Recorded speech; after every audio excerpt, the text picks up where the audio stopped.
Salut à tous et bienvenue dans The Artificial Intelligence Society, un programme qui vous propose d'entendre la voix de ceux qui imaginent et œuvrent pour que l'intelligence artificielle soit votre amie. En français dans le son, international dans le ton. Une émission accessible également en podcast sur toutes les principales plateformes d'écoute. Avec pour partenaire média, Hit Radio Africa, le premier réseau de radio musicale présent dans 10 pays du continent et qui fait la promotion de notre émission auprès de son audience internationale, et Affect Média, le quotidien digital qui décrypte l'actualité et les tendances du marketing. Partenaire opérationnel, CheckSub, le spécialiste du sous-titrage via l'IA, et Hands Up, votre solution de prospection B2B, une émission produite au sein des studios de l'école de journalisme et de communication ISCPA, l'Institut supérieur des médias qui forme également de futures productrices et producteurs de contenu audiovisuel. Cette semaine, notre thème principal est le suivant, l'impact de l'IA sur les formations marketing. Avec 60% des compétences les plus demandées dans le marketing aujourd'hui liées à l'analyse des données et à l'IA, il est évident que la formation en marketing doit évoluer.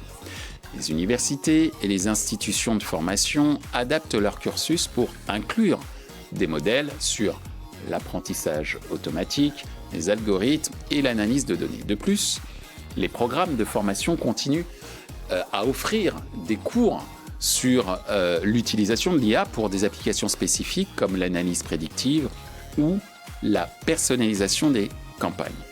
Pour parler de l'ensemble de ces sujets, Vincent Montet et Alexandre Stopnicki, deux pionniers de la formation digitale en France depuis plus de 20 ans. Et justement, je vous propose de retrouver Alexandre Stopnicki pour notre fameux Focus IA de la semaine.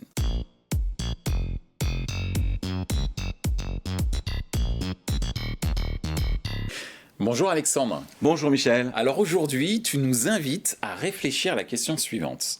Dans quelle mesure les œuvres de science-fiction influencent-elles les développeurs de la Silicon Valley ? Et si je vous disais que les films de science-fiction ne sont pas simplement des histoires fantastiques, mais des sources d'inspiration pour les innovateurs de la Silicon Valley ? Les développeurs s'inspirent-ils des films de science-fiction ? Alors, pensez à des films comme Her, où une IA, avec la voix envoûtante de Scarlett Johansson, développe une relation profonde avec un humain. On voit même à quel point Sam Altman, le patron d'OpenAI, pourrait être influencé par ce film.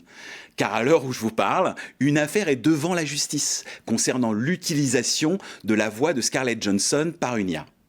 Ou encore le film de science-fiction L'homme bicentenaire, réalisé par Chris Columbus, qui explore le voyage d'un robot qui souhaite devenir un humain. La science-fiction est remplie de films et de séries sur les robots fonctionnant à l'intelligence artificielle. Que ça soit Star Wars, que ça soit iRobot, Terminator, Ex Machina et tant d'autres pourraient avoir provoqué une motivation pour les créations des robots d'Elon Musk. Vous savez, les Optimus, dont la sortie est prévue en 2025, donc bientôt. Ces œuvres sont bien plus qu'un simple divertissement. Elles tracent les contours du futur. Les innovateurs en tech s'inspirent certainement de ces visions pour créer les technologies de demain. Et les auteurs de science-fiction, où est-ce qu'ils s'inspirent, où trouvent-ils leurs inspirations ? Alors sûrement dans les avancées technologiques, bien sûr, mais aussi dans leur propre vision futuriste. Attention, si la science-fiction peut inspirer des innovations extraordinaires, elle nous montre également les dangers potentiels des intelligences artificielles trop puissantes. N'oublions pas que HAL 9000 de 2001, l'Odyssée de l'espace, n'est qu'une fiction. Mais ce film, pourtant de 1968, nous rappelle que les IA, mal programmées, pourraient représenter une menace pour l'humanité. C'est pourquoi il est crucial de développer ces technologies de manière responsable et éthique en tenant compte des leçons tirées de la science-fiction. Alors en t'écoutant, on pourrait légitimement se demander si les développeurs de la Silicon Valley ne sont pas en train de concevoir les pires cauchemars des auteurs de science-fiction, non ? Eh oui, c'est à nous, en tant que citoyens et consommateurs, de rester vigilants et de nous interroger sur les implications profondes de ces technologies. Faut-il à tout prix poursuivre le progrès, même si cela implique des risques ? C'est une question complexe qui mérite une réflexion approfondie. La science-fiction et la technologie sont désormais indissociables. Ce que vous voyez dans les films aujourd'hui pourrait bien devenir votre réalité de demain. Et tenez-vous bien, car bientôt, ces visions pourraient être générées par des IA. Imaginez une IA qui écrit de la science-fiction et génère des films, une boucle sans fin. d'inspiration et de création. Alors, qui va commencer? La plume de l'auteur ou l'IA du développeur? L'avenir nous le dira. Merci Alexandre. Place maintenant au débat.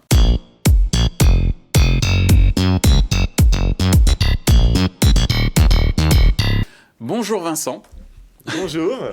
Bonjour Alexandre. Et là aujourd'hui, tu es non pas jugé parti, mais tu es parti pour être... Je suis parti, non, je suis là.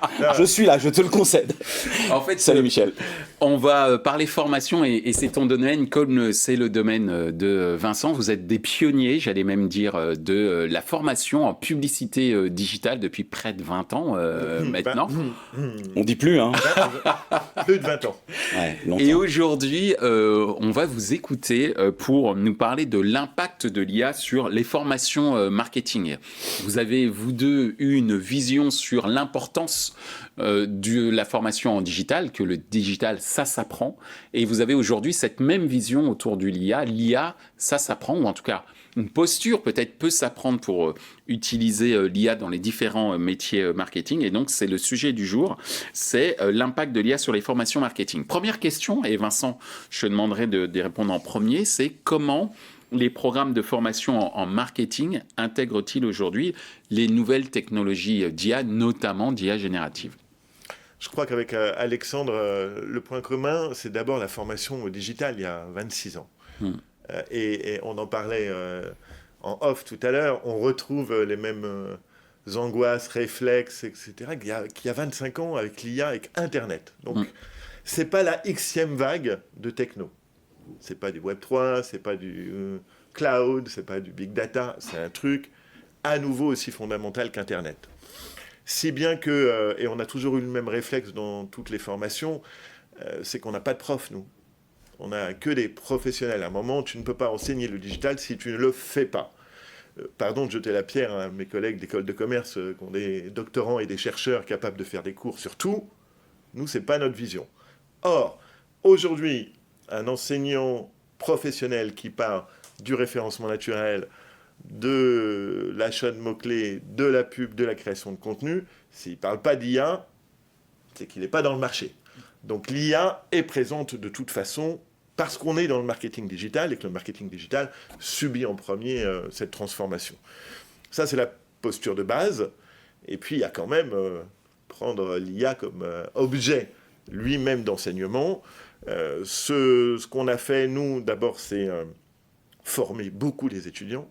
Pas un cours une fois, 4 cours dans l'année, tellement, finalement, ce que j'ai appris ce mois-ci, dans la prochaine version de ChatGPT, ça va encore changer.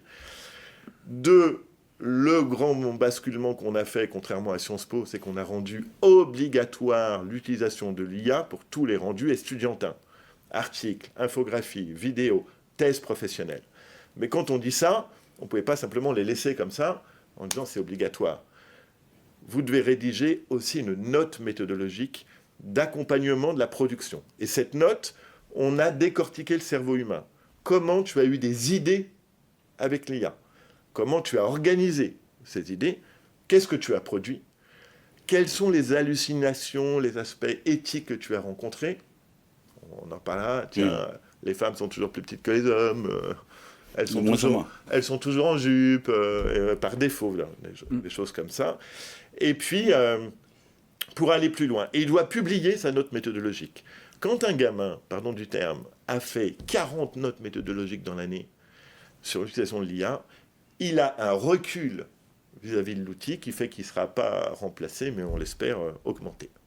Merci Vincent, Alexandre, sur l'impact, comment les programmes de formation, et toi tu es plus sur, j'allais dire, une formation des professionnels, alors que Vincent est plus sur une formation initiale auprès d'étudiants hein, qui apprennent le métier, les métiers en tout cas dans le domaine du marketing digital. Toi tu t'adresses à des gens confirmés dans leur métier et qui ont une approche de l'IA, j'allais dire peut-être une approche anxiogène ou en tout cas une approche ou un espoir autour de l'IA. Comment toi, tes programmes de formation en marketing intègrent ces nouvelles technologies, notamment d'IA générative? Alors la question c'est, est-ce que ça s'apprend, l'usage de l'IA? Alors la réponse est oui. Oui, en fait, ça s'apprend. Pas pour tout le monde. Il y a des gens avec des tutoriels, ils s'en sortent très bien et ils arrivent à apprendre tout seuls. Mais c'est une toute petite minorité des gens qui sont capables de s'auto-former. Donc il faut créer des parcours, non pas d'apprentissage, mais aussi d'éducation de l'usage, en fait, de ces IA. Donc la première chose à faire, c'est de comprendre qu'est-ce qu'on va faire avec ces IA, comment elles vont nous aider, comment on va pouvoir s'en servir de façon éthique, comment on va comprendre où sont les problèmes de ces IA, donc les fameuses hallucinations, puisque parfois elles nous disent des bêtises, et puis elles sont tellement convaincues qu'on les croit, mais il ne faut pas les croire sur parole, les IA. Donc on apprend à avoir des réflexes en formation. Mais il y a des véritables parcours. Effectivement, tous les étudiants doivent avoir le réflexe de l'usage de l'IA. Et je ne sais pas toi, mais moi je suis assez surpris de voir que finalement, c'est pas aujourd'hui un réflexe inné de la part des étudiants. Alors jeunes comme moins jeunes, hein, et ils n'ont pas tout de suite le réflexe. Ils savent que ça existe, ChatGPT, ils savent qu'il y a des IA génératives, mais ils ont peu consommé en fait l'IA. Et donc là, dans la formation, c'est de les mettre à côté du fait accompli, de leur dire voilà, on va essayer et on va voir si avec de l'IA, on peut s'augmenter, comme tu le disais. Est-ce qu'on peut faire des choses qu'on ne faisait pas avant? Parce que souvent j'entends, oui, on le fait depuis longtemps, ça fait des années que ça existe. Alors c'est vrai et c'est complètement faux. Jusqu'à maintenant, ce sont les GAFAM qui avaient accès à ça et nous, on utilisait les GAFAM qui utilisaient des IA. Maintenant, n'importe quelle personne peut utiliser une IA, notamment des IA génératives, et fabriquer des choses facilement. Alors on a un problème avec la formation avec l'IA, c'est que effectivement ça fait peur, donc l'usage il n'est pas immédiat. 2, c'est plus facile qu'on le croit. Avant, quand on formait des étudiants, il fallait 2, 3, 4, 5 ans pour faire des parcours et sortir avec des véritables compétences. Aujourd'hui, former à l'IA, si on est honnête, ça dure beaucoup moins longtemps que 5 ans. On n'a pas besoin de 5 ans. D'ailleurs, si on forme sur 5 ans, qu'est-ce qui se passe au bout de 5 ans, Vincent? Il se passe qu'il faut recommencer, quoi. Donc on s'arrêterait jamais. Donc déjà, il y a des réflexes un peu différents qui existent dans la formation des étudiants avec l'IA. Moi, j'ai des remarques bizarres. Hein. Parfois, je montre une nouvelle IA qui vient de sortir il y a 2 jours à des étudiants et ils me regardent et je me dis, tiens, c'est marrant, ils réagissent pas. Pourtant, moi, je trouve ça magique, je trouve ça incroyable ce qu'on peut faire. Ils me regardent et disent, mais Alexandre, ça existe déjà. Je dis, non, ça n'existait pas, ça vient de sortir il y a 2 jours. Mais si, j'ai déjà vu ça dans les films de science-fiction. Alors là, je me dis, ok, d'accord. Donc l'IA, elle est tellement incroyable aussi, parfois qu'on l'assimile à des usages de science-fiction. Je sais pas si tu as vécu ça aussi. Non, mais tu as raison sur... on pourrait croire que les millenniums sont à 90% les usagers de l'IA. Dans toutes les études, c'est peut-être la fin c'est presque une génération spontanée, l'IA, au sein de toutes les générations. Et il y a des boomers de 20 ans, hein, sur l'IA. On est très surpris. Exactement. Et quand ils sont dans l'utilisation, ils la font, c'est une utilisation googlienne. C'est ça. Donc en fait, ils ont des résultats mainstream, nullissimes, on les a avec un verbiage hallucinant, et ils ont du mal à comprendre que c'est du boulot, le prompt. Ça demande une culture, ça demande une réflexion, et c'est ça tout l'enjeu pour les former. Si bien qu'on pourrait presque avoir une vision, c'est en tout cas celle que je pense qu'on a dans toute l'équipe, c'est de dire l'IA, c'est un soft skills. Alors, c'est pas un skills. Alors justement, c'est bien rebond, puisque c'est l'objet de ma deuxième question, c'est quelles sont les compétences en IA les plus demandées dans les métiers du marketing aujourd'hui. Mais quand je parle de compétences, c'est justement le mot-clé que tu as évoqué, c'est au sens anglo-saxon du terme, à savoir les skills, hard skills, soft skills. D'après vous, qu'est-ce qu'il y a de plus attendu, de plus demandé de la part du marché dans les métiers du marketing lorsqu'on doit utiliser de l'IA, de ton point de vue, Vincent? C'est quand j'ai reçu ta question, je me suis dit, mais c'est pas possible. En fait, le marketing digital, qui est le leader dans la transformation, hein, oui. C'est quand même le marketing qui a subi la plus grosse transformation avec la musique. Allez, c'est les deux industries qui sont depuis 25 ans transformées.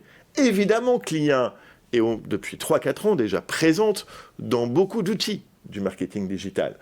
La création de trafic aujourd'hui, les experts en référencement naturel, s'ils ne travaillent pas bien avec l'IA, c'est compliqué. Et on ne sait pas très bien où ça va aller d'ailleurs. Hein. Et on ne sait pas très bien. C'est compliqué de dire ce que va faire Google demain pour le référencement. Hein. C'est ça. Même lui-même, on voit bien que... Voilà, on est d'accord.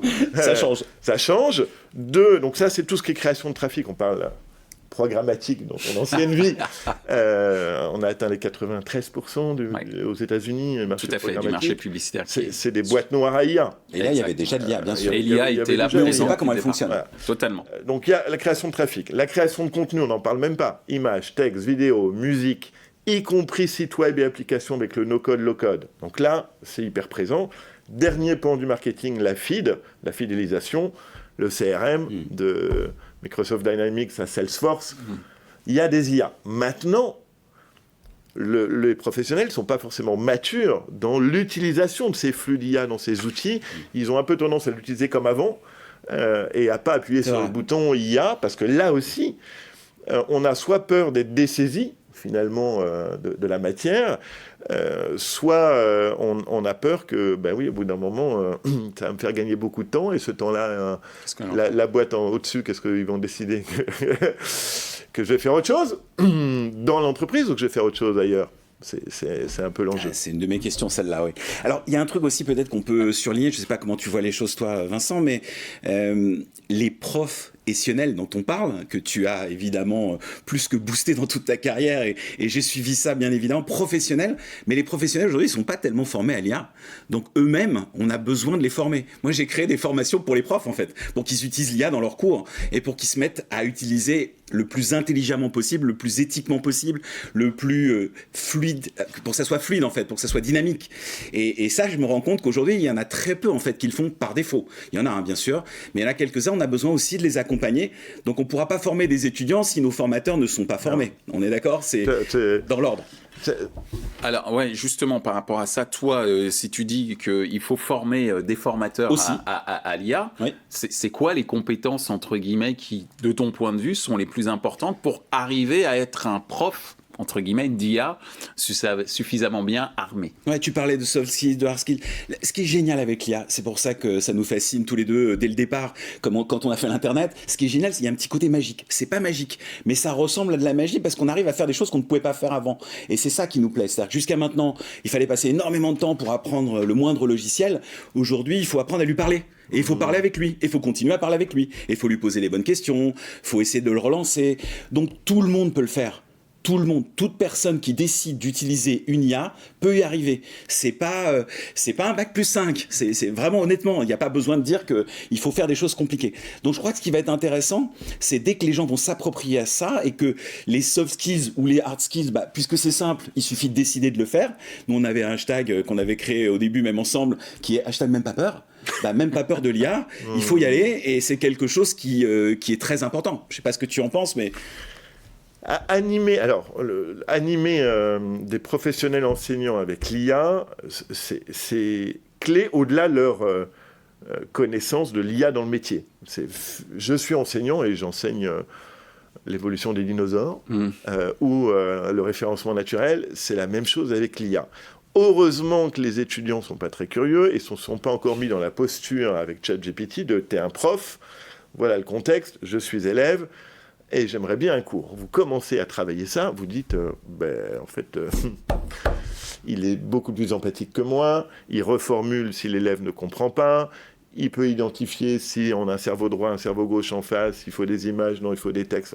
Finalement, la capacité d'enseignement de ChatGPT et les autres est phénoménale. On a encore un peu de temps, mais la menace est là. Nous, on commence à montrer ça aux profs. C'est peut-être pas une menace, en fait, c'est une opportunité. Parce que c'est une opportunité, mais... Si on dit aux profs, maintenant, dans tous vos cours, vous devez faire un parcours avec une IA, expliquez comment vous l'avez créé, ce parcours. Et puis, faites-le critiquer et par une IA et par les étudiants. Nous, on a commencé à faire ça, ça fonctionne bien. Alors, c'est difficile parce qu'on se dit, ouais, le prof, il se dit, mais alors, c'est l'IA qui fait mon boulot. Non, elle le fait avec toi. Et au lieu que tu passes des heures à faire des QCM, tu vas demander à l'IA de préparer des QCM, tu vas les vérifier et tu vas les tester auprès des étudiants. Voire, tu vas demander aux étudiants de fabriquer des QCM sur le cours que tu es en train de faire. Et quand on fait ça, ça fonctionne bien. On va lancer l'année prochaine, on a dans notre programme une nouveauté, puisque pour les étudiants de l'EFAP, ils se développent maintenant en 2 ans, M1, M2. Donc là, on a le temps humain, c'est des étudiants en apprentissage. Et l'année prochaine, on va faire une semaine où la promo va être séparée en 2 sur un même cas. Il y en a une partie qui est full IA et une autre interdiction de connexion même. Une sorte d'A/B testing. Les pauvres. Ouais, avec des polis. Il faut bien les choisir. On leur donne des polycopiers. À l'ancienne. À l'ancienne. Et des diapositives. Et même pas. Physique. Ils vont devoir. Ils n'auront pas d'ordi, quoi. Ils ont un Tu vas stylo. ressortir le. Pardon, j'ai dit un gros mot. Tu vas ressortir le rétro. Non, Projecteur. je vais les challenger comme ça. Et le mois suivant, Stylo. on va inverser. Ah oui. On va inverser les groupes. Alors, Pour qu'ils se rendent compte finalement de la capacité de production tout seul, sans Google, on l'a oublié. Hein, c'est une génération, désolé, hein, nous ils font 5 ans, ils doivent avoir eu 2 épreuves papier entre guillemets. Donc revenir à la puissance de notre intelligence humaine et puis avoir des amis qui travaillent sur le même sujet et qui eux sont forcés de travailler avec l'IA. C'est cette battle-là qui est... C'est très sympa. Si tu y arrives, ça m'intéresserait de voir quels sont les résultats de ceux qui n'ont pas utilisé d'IA. Ouais. Nous, on fait quelque chose d'un peu différent, dans le même style aussi, quand même, avec le même esprit, en tout cas le même état d'esprit. On fait un IA-cathon. Alors là, c'est le contraire. On leur donne pendant plusieurs jours une formation intensive aux IA génératives, toutes les IA. Et le dernier jour, seulement une après-midi, on leur fait faire un travail d'agence. Toi qui connais bien les agences, on a même été associé dans une agence. Donc, on leur fait faire un boulot qui durerait 2 mois avec une agence en une après-midi. Et ils y arrivent. Ouais. Ça va de créer un logo, faire la PLV, faire les discours de vente, faire les réseaux sociaux, créer les vidéos. Tout ce qu'on peut imaginer qu'on ferait avec une agence, on le fait en une après-midi. Et tout le monde nous dit c'est impossible. Eh ben non, ça fonctionne très bien, on y arrive. Et le niveau de performance est incroyable. Le niveau de résultat est incroyable. Donc ça peut faire peur à des agences. Mais par contre, c'est aussi les agences qui peuvent utiliser ce type d'usage. Et il faut apprendre ça aux étudiants directement et leur montrer la différence.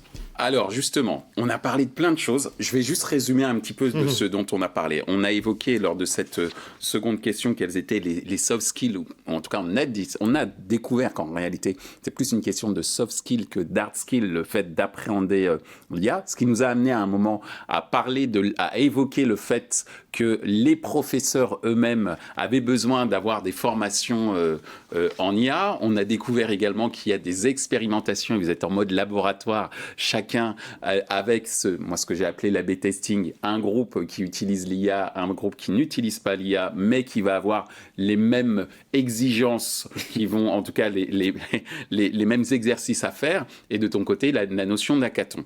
Alors très bien. Même IA-hackathon, tu vois. Voilà, donc un IA-hackathon. Donc très bien, on a évoqué donc le développement professionnel d'une certaine manière des profs et le développement intellectuel des étudiants, mais je voudrais revenir sur le développement professionnel en continu cette fois-ci pour les marketeurs déjà en poste. Selon vous, et Vincent, je te demande d'y répondre en premier, quel est l'impact de l'IA sur ce développement professionnel en continu pour les marketeurs déjà en poste? On a parlé de l'hashtag même pas peur. Toi, quelle est ta vision par rapport à ça? On va reparler de l'usage. J'ai une autre casquette, c'est celle d'être vice-président de l'Axel, l'association de l'économie numérique. On sort le 19 juin dans quelques jours à l'heure du tournage, le 8e édition du baromètre croissance et digital sur les TPE de moins 20 salariés dans le commerce. Donc c'est pas la Xème étude sur la transfo du CAC 40. C'est vraiment moins de 20 salariés commerçants. Ils sont à 30% de l'utilisation de l'IA. Et on a à peu près les mêmes chiffres sur toutes les études. Et quelle IA? Quel type d'IA? L'IA générative, beaucoup au sens large. Et les 2 premiers critères, à plus de 60%. Pourquoi ils y vont? 1, trouver des nouvelles sources de revenus. D'accord. Et le gain de temps. Donc finalement, c'est le porte-monnaie et l'agenda. Mais on est des patrons de TPE, donc c'est normal. Hein. Ils ne sont pas encore dans la vision marketing, alors qu'ils estiment que l'élément clé de la transfo digitale, c'est le marketing et la com. Donc ça va venir. Alexandre, c'est idem, on fait plein de conférences en ce moment aux professionnels et high level. Les 30%, on n'en est pas loin. Même sur ces professionnels, on est très surpris de l'immaturité et presque de la non-curiosité. À un moment, il faut dire les choses comme elles sont. On revient donc aux soft skills, d'une certaine manière. Il y a des problèmes d'interdiction aussi. Hein, alors, problème d'entreprises qui interdisent. Chez moi, personne ne m'interdit. Donc, pourquoi, à titre personnel, je ne comprends pas qu'au-delà de ma fonction professionnelle, l'IA est en train de changer le monde. Ça veut dire que, même pour ma vie quotidienne. Moi, Bien j'ai sûr. utilisé l'IA pour un email hyper important pour ma mère à un hôpital. Paf, je voulais créer de l'engagement. Ça a sauvé ma mère. J'utilise l'IA dans la gestion de mes enfants, sur 2-3 trucs. C'est assez surprenant. Moi, je fais des chansons d'anniversaire. Tu vois, Chansons des choses- d'anniversaire. Bon, moi, j'organise mes week-ends avec. On a tous des usages personnels. Voilà. Donc, D'ailleurs, même en professionnel, quand on demande à des gens qu'est-ce que vous allez faire en premier, ils font toujours un truc C'est personnel d'abord. donc quand même, cette immaturité, elle est présente. Les entreprises, c'est assez affolant. Hein. Quand on regarde les big tech, elles vont à la vitesse de la lumière. L'IA, dans les départements marketing, je ne vais pas les citer, mais il y a des grandes entreprises. Le directeur marketing, il dit quoi ? Mon métier aujourd'hui, c'est 12 tableaux de bord sur 12 pays d'opérations faites par l'IA et je dois juste intervenir en tant qu'humain sur un pays où ça ne va pas. Plus de créativité, Et on a dit à toutes les équipes, avec l'IA, vous allez être augmentés. Et on a enlevé des gens. Hein. Les techs, ils ont enlevé des gens. C'est pas là où il y en avait 5, il n'y en a plus que 2. Sauf que les 2, vous devez faire plus avec moins. Ils ne maîtrisent pas encore finalement tous ces outils et personne ne peut les maîtriser à 100% parce que ça bouge tout le temps. Or, l'entreprise a dit si, vous pouvez, ça marche. Donc il y a une pression de dingue. Vraiment, quand on voit les professionnels, certains dans le marketing, hein, c'est dur. C'est dur. C'est dur Ouais. parce que, et j'ai oublié cet éthicien, mais ça avait vraiment marqué, c'était au Festival de stratégie en septembre, sur le grand lancement de l'IA, qui disait que l'éthique, c'était prendre son temps. Ouais. Et ne pas aller trop vite, ne pas remplacer les gens tout de suite. Si on regarde les big tech, ils sont en train de faire ça. Ils prennent pas du tout leur temps. Ils remplacent les gens avec une pression. Et là, je pense que ça va servir d'exemple pour d'autres, ça va être compliqué. Les GAFAM, c'est ce qu'ils ont toujours fait. Hein. Ils ont été vite. Ton avis sur le sujet, Alexandre, sur l'impact de l'IA sur le développement professionnel continu des marketeurs en poste, sachant que c'est, j'allais dire, ta cam, entre guillemets. Ouais, on va pas le dire comme ça, mais je pense que ce qu'il faut voir, c'est que, je répète, c'est plus simple. Ça n'a jamais été aussi simple de former des gens qui sont curieux, comme tu le dis, et qui ont décidé de le faire.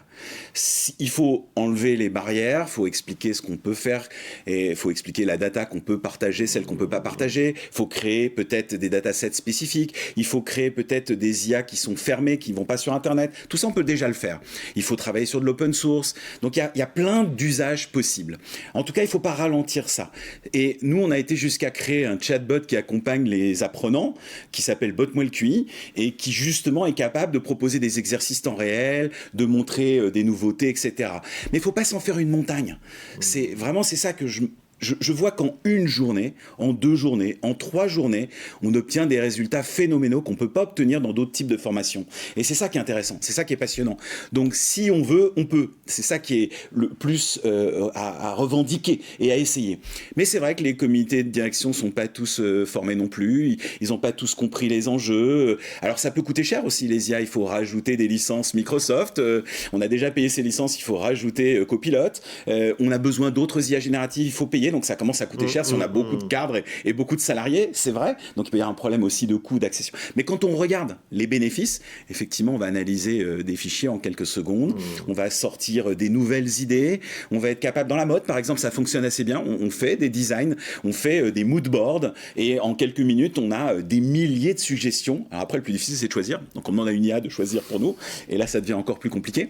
En tout cas, moi, ce que je remarque vraiment, c'est si on veut, on peut. C'est facile, c'est beaucoup plus facile que ce qu'on nous raconte. Hein. C'est pas des techniciens justement qui peuvent agir. Tout le monde peut prendre en main ça, jeune, moins jeune et beaucoup plus vieux. Et du coup, c'est magique, quoi. C'est ce que je disais au début. Autant y aller, quoi. Et autant essayer des choses. Donc, essayer, c'est ça qui est important. Essayer, même seul. Et il y a des gens qui ont besoin d'être accompagnés avec des étapes. C'est ce qu'on a fait. On a des programmes très structurés. On va commencer par l'étape 1, l'étape 2, l'étape 3. Et tu vas voir d'un seul coup, l'étape 4, tu vas presque la deviner tout seul. C'est comme ça que ça fonctionne. Alors, ce qui me paraît aussi intéressant par rapport à justement le développement professionnel en continu des marketeurs, c'est cette notion de temps moins long,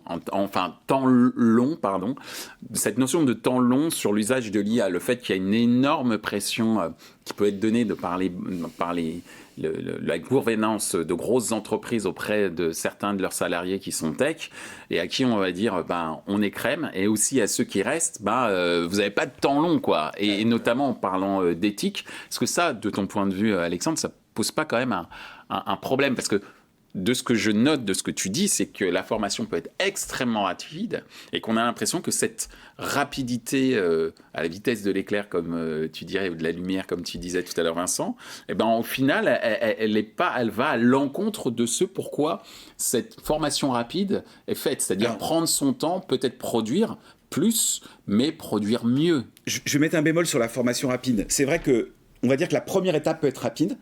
Ensuite, on peut faire un point 3 mois après pour dire qu'est-ce qu'on a fait avec ces IA. Vous nous avez montré des choses, ok. Maintenant, on va faire un bilan. On va regarder ce qu'on a réussi à faire, ce qu'on a moins réussi à faire, là où on a été bloqué. Donc souvent, on fait des bilans au bout de 3 mois. Et là, on propose soit des nouvelles solutions au passage, parce qu'il y a des nouvelles IA qui sont arrivées, ou des nouvelles fonctionnalités qui sont arrivées. Donc on les présente. Donc nous, nos parcours de formation, ils sont un one-shot assez rapide pour tout de suite avancer, pour acculturer, pour essayer, pour être en mode atelier. Essayer réellement, et ensuite 3 mois après on fait un petit bilan et on peut continuer. Donc c'est pas non plus voilà, c'est fini, terminé, c'est on peut continuer. Alors soit les gens le font eux-mêmes, mais nous on y passe, toi comme moi, des heures et des heures par jour à apprendre, à s'auto-former, et donc soit effectivement on peut faire des rendez-vous avec les formations et dire rendez-vous, on va faire le tour de ce qui s'est passé et on va vous proposer des nouveautés. Très bien. Moi, tu voulais rajouter quelque chose, Vincent ? Je fais moins qu'Alex, je suis un feignant. Je suis Alexandre Stopnicki, je suis Flavien Chervet, autre conseil, auteur du guide Hyper Prompt, qui est à mon avis le meilleur guide sur le sujet, et puis un autre comme Emmanuel Vivier du Hub Institute. Voilà, eux ils bossent toute la nuit, puis moi je les lis, et je bosse que 2 heures. Mais faut qu'on s'appelle une fois tous les 3 mois alors. C'est ça. Pour le dernier exemple frappant, pour aller dans le sens d'Alexandre, il y a 8 mois, on formait les gens au plugin ChatGPT pour pouvoir mettre un PDF dedans, et les fonctions. Donc on voit bien tout le temps. Que tout le temps, il y a une amélioration. Il y a une amélioration, et l'apprentissage va devenir, l'apprentissage continu va devenir un soft skills pour tous les individus essentiel. Voilà. Si on n'a pas compris ça, on n'a pas compris le 21e siècle. Mais déjà, dans le digital, tu le disais depuis le début, il faut continuer à apprendre. On ne va pas apprendre une seule fois. Même dans le digital, tu avais des profils disant ça y est, je suis community manager, je suis dans tel métier, et ils s'étaient installés dans un Facebook, paradigme tous les jours. du 20e siècle, en disant ça y est, j'ai mon métier, je ne vais pas bouger. Là, ils m'appellent en disant en fait, on était 4, il n'y en a plus que 2, et comment je vais évoluer, et je fais quoi ? Et c'est des jeunes, 35 ans, on les a formés il y a 10 ans, mais qui ne se sont pas mis en auto-formation, quand même. C'est difficile, ça. Ils ont la même difficulté qu'un senior de 50 ans. C'est pour ça que j'ai essayé de créer Botmal QI, ça ne marche pas pour tout le monde, mais c'est ça l'idée, c'est d'avoir quelqu'un qui t'accompagne quasiment tous les jours. Puis de temps en temps, il faut des humains, on ne peut pas le faire qu'avec des robots. Bah en tout cas, messieurs, on pourrait en parler encore des heures, peut-être des nuits. On reviendra. Mais avec grand plaisir.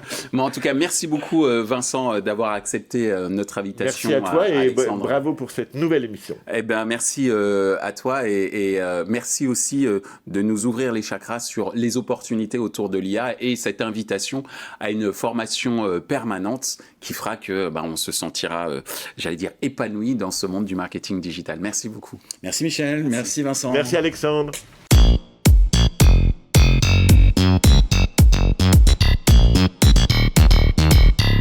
Ainsi s'achève notre émission principalement consacrée à l'impact de l'IA sur les formations marketing, un programme accessible également en podcast sur toutes les plateformes d'écoute. Merci à nos partenaires médias Hit Radio Africa, le premier réseau de radio musicale présent dans 10 pays du continent et qui fait la promotion de notre émission auprès de son audience internationale, et Affect Média, le quotidien digital qui décrypte l'actualité et les tendances du marketing. Merci à nos partenaires opérationnels, CheckSub, le spécialiste du sous-titrage via l'IA, et HandsUp, votre solution de prospection B2B. Une émission produite au sein des studios de l'École de journalisme et de communication ISCPA, l'Institut supérieur des médias, qui forme également de futures productrices et producteurs de contenu audiovisuel.